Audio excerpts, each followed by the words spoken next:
Welcome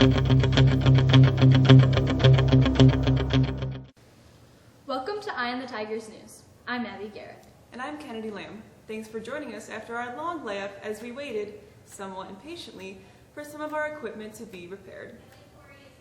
Nevertheless, we're happy to be up and running and following the news for you.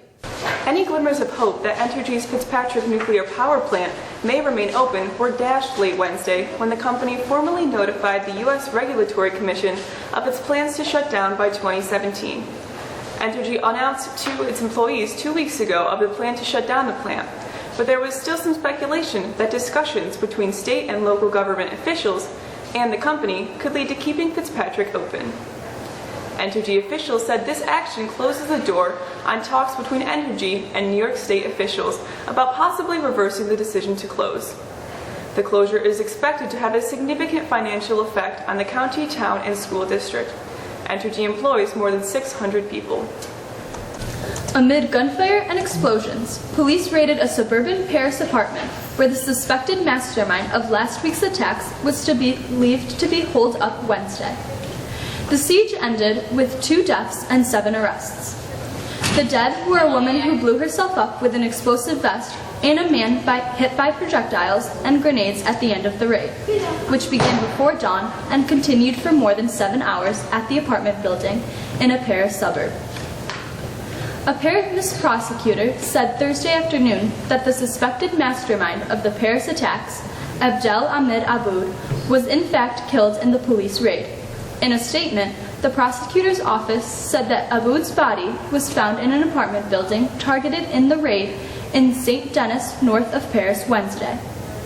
It said he was identified based on DNA samples. President Barack Obama lashed out Wednesday at Republicans who insist on barring Syrian refugees from entering the U.S., deeming their words offensive, insisting it, quote, needs to stop. Apparently they're scared of widows and orphans coming into the United States of America, Obama said. Mocking GOP leaders for thinking they're tough, Obama said overblown rhetoric from Republicans could be a potent recruitment tool for the Islamic State group. When candidates say we wouldn't admit 3-year-old orphans, that's political posturing. When individuals say that we should have a religious test and that only Christians, proven Christians, should be admitted, that's offensive and contrary to American values. I cannot think of a more potent recruitment tool for ISIL than some of the rhetoric that's been coming out of here during the course of this debate. The president insisted the U.S. process for screening refugees for possible entry into the U.S. is rigorous and said the U.S. doesn't make good decisions, quote, based on hysteria or exaggerated risk. Despite the president's insistence, recent polls show most Americans are not in favor of allowing Syrian refugees into the country. A Bloomberg national poll shows that 53% of Americans believe the plan to accept 10,000 refugees should end, while just 28% believe it should continue. That's the subject of our What We're Saying segment. We asked several people at the high school their opinion on whether or not to allow Syrian refugees into the U.S.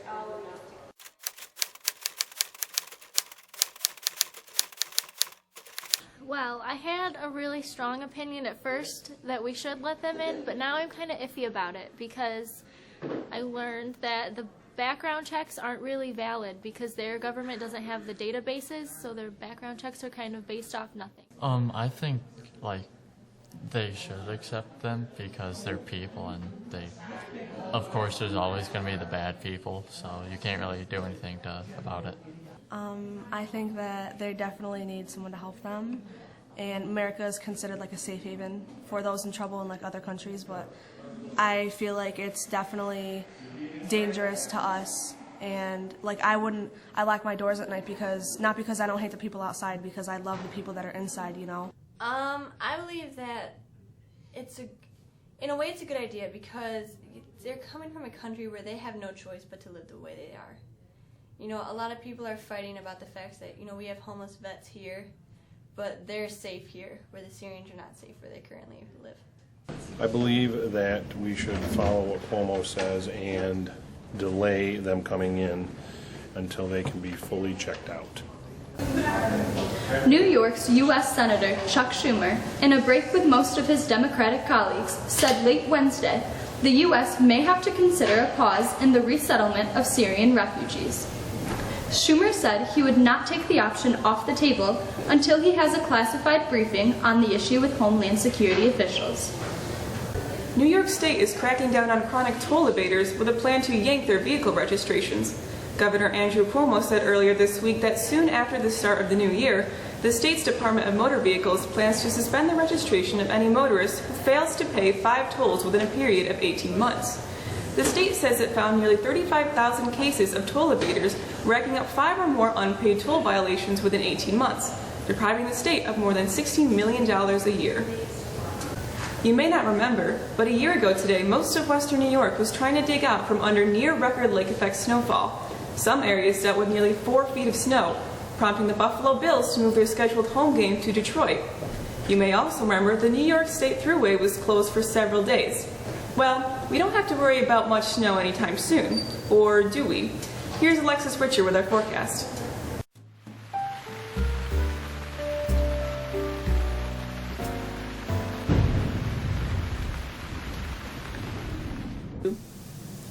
The near-record November warmth we've been enjoying is coming to an end, well, at least for a little while.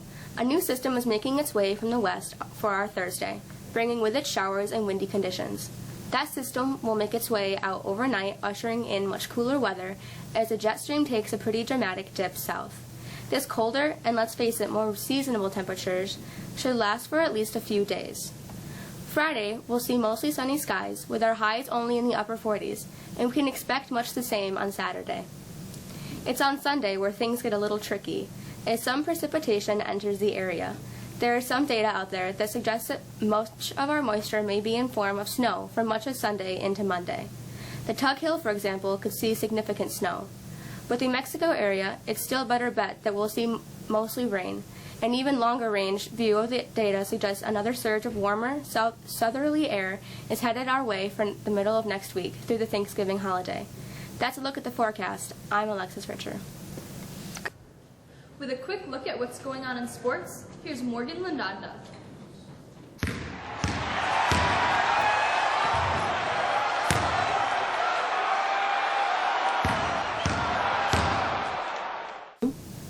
Syracuse men basketball is off to a 2-0 start after a second-half surge pushed them past a scrappy St. Bonaventure team.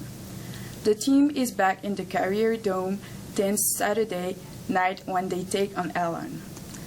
The SU football team will try to right the sinking ship when they travel to North Carolina State, also on Saturday. The Orange hasn't won in a game since September. It's on a 7-game losing streak. FanDuel, a major fantasy sports company, has suspended its New York operations according to a message on its website. The decision comes one day after FanDuel lost an argument in state Supreme Court to slow down Attorney General Eric Schneiderman's effort to ban online fantasy sports in New York. Schneiderman says the companies like FanDuel and DraftKings are operating illegally under state law. FanDuel has said that is not the case. Here's Brianna Duvall with a peek at what's on the calendar.